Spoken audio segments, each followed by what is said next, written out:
qaar ka mid ah ardayda wax ka barata wadanka Uganda ayaa sheegay dib u dhac inuu ku yimid waxbarashadoodii muddooyinkan iyagoo u sababeynaya dhibaatada cudurka coronavirus oo dunida ka geystay gaar ahaan wadanka Uganda. Ismaaciil Bariise ayaa warkan noo faahfaahinaya.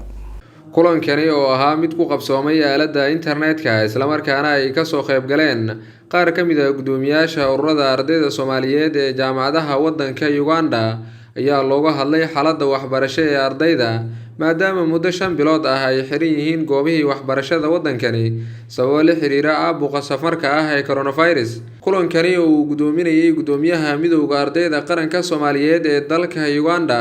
ayaa la isku dhaafsaday sidii ardayda loogu baraarujin lahaa systemka waxbarasho ee uu dalka wajahayo maadaama dhawaan loo ogolaaday in jaamacadaha ay duruusta ku bixin karaan hab online ah taasi oo ay jaamacadaha qaar bilaabeen halka kuwa kalena ay weli ku howlan yihiin.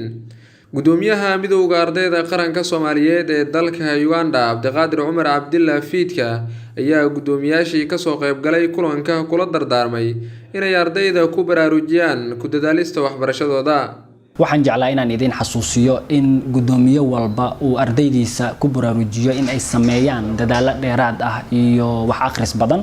maadaama marka jaamacadaha la furo kadib xaaladda coronavirus waxa ugu horeeya ay wajihi doonaan ay tahay galida imtixaanaadka taas oo runtii iyadan u baahan in markaasi loo diyaar garoobo. waxa kaloon idinkula dardaarmi lahaa jaalayaal inaad ilaashataan midnimadiina iyo midda guud ee ardayda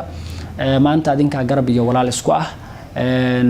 waxaadna ogaataan haddii maanta aad ku guuleysataan hoggaanka iyo mas'uuliyadda aad u haysaan ardayda Soomaaliyeed ee wax ka barata wadanka Uganda in aad Britana ku guuleysan doontaan mid aad jeclaan lahaydeen inaad qarankiina u qabataan haddii ay baqadaro. kadib gabagabadii kulanka ayaa muhiimadii shirkii waxyaabihii ka soo baxay waxa warbaahinta la wadaagay Ibraahim Umar Cali oo ka mid ah hoggaanka midowga ardayda qaranka Soomaaliyeed ee dalka Uganda. maanta ay taariikhdu ku beegan tahay 25 bisha July sanada 2020 waxa kulan ku qabsoomay aaladda hab arag fogaan ay ku yeesheen gudoomiyaasha ardayda Soomaaliyeed ee jaamacadaha dalkan Uganda iyo gudoomiyaha midowga ardayda qaranka Soomaaliyeed ee dalkan Uganda mudane Abdiqaadir Cumar Cabdillah Fiidka oo shirka gudoominayay. ugu horeyn kulanka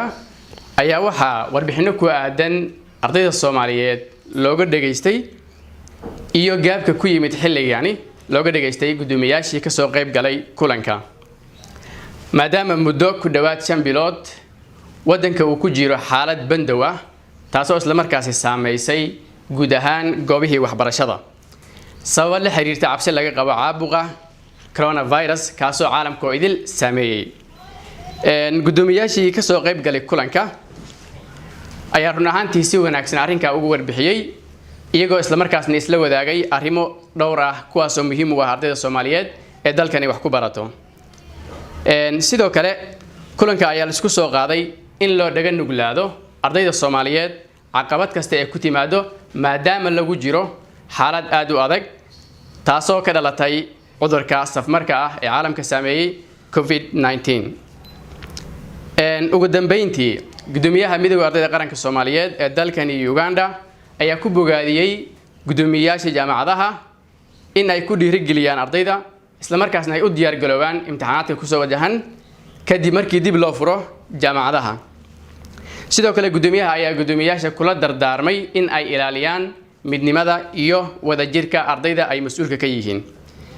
waxaana ugu dambeyntii la isla qaatay in la bilaabo wacyigelin ku aadan ardayda Soomaaliyeed si ay ugu faa'iideystaan waqtigooda maadaama la xiray goobihii waxbarashada. 3 cisho ka hor ayay ahayd markii madaxweynaha dalka Uganda mudane Yoweri Museveni uu sheegay inay furi doonaan goobaha waxbarashada ay dawladda go'aan ka soo saari doonta bisha September ee sanadkan. Ismaaciil Bariise, telefishinka Somali Cable.